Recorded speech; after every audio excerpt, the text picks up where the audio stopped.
வணக்கம். நான் Vasuki, voice of Vasuki. நம்ம சேனலை தொடர்ந்து பார்க்க சப்ஸ்கிரைப் பண்ணுங்க, லைக் பண்ணுங்க, ஷேர் பண்ணுங்க. இப்போ பேசலாமா? ஆன்லைன் ஆனா தனிமை. தனியா இருக்கிறது கஷ்டம் இல்லை, ஆனா பேசிக்கொள்ள யாரும் இல்லாத நிலை, அதுதான் ரொம்ப வேதனை. இந்த உலகத்தில் சத்தமா பேசுகிறவர்கள் நிறைய இருக்காங்க, ஆனா அமைதியாய் இருக்கிறவங்களுக்குள்ள வலி இன்னும் அதிகம். அவள் போன்ல கான்டாக்ட் நிறைய இருக்கு, ஆனா பேச யாரும் இல்லை. அவ ஆன்லைன்ல இருப்பா, யாராவது மெசேஜ் பண்ணுவாங்களான்னு. அவள் மெசேஜ் டைப் பண்ணுவா, டிஸ்டர்ப் பண்றோமோன்னு நினைச்சு டெலீட் பண்ணிடுவா. அவள் பேசணும், ஆனா பேச யாரும் இல்லை. அவள் ஸ்ட்ராங் இல்லை, அவள் தனியாதான்.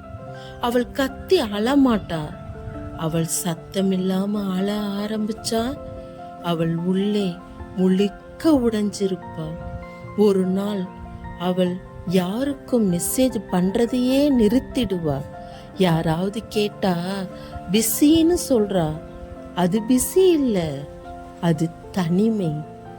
மற்றவங்க மாதிரி நாமளும் எல்லார்ட்டையும் பேசணும், சிரிக்கணும்னு ஆசைப்படுறா, ஆனா அதுக்கு யாரும் இல்லை. ஒருவேளை பணம் இருந்தா பேசுவாங்களோ, வசதி இருந்தா பேசுவாங்களோ, இல்லைன்னா பேரு புகழ் இருந்தா பேசுவாங்களோன்னு நினைக்கிறா.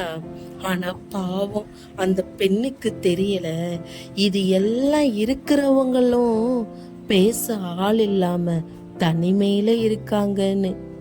பணம், வசதி, பதவி இதெல்லாம் இருந்தா மட்டும் போதுமா ஒரு பெண்ணின் தனிமை மாற? ஒரு பெண்ணை தனியா வைக்க அவளை விட்டு போக தேவையில்லை, அவளை கவனிக்காம இருந்தா போதும்.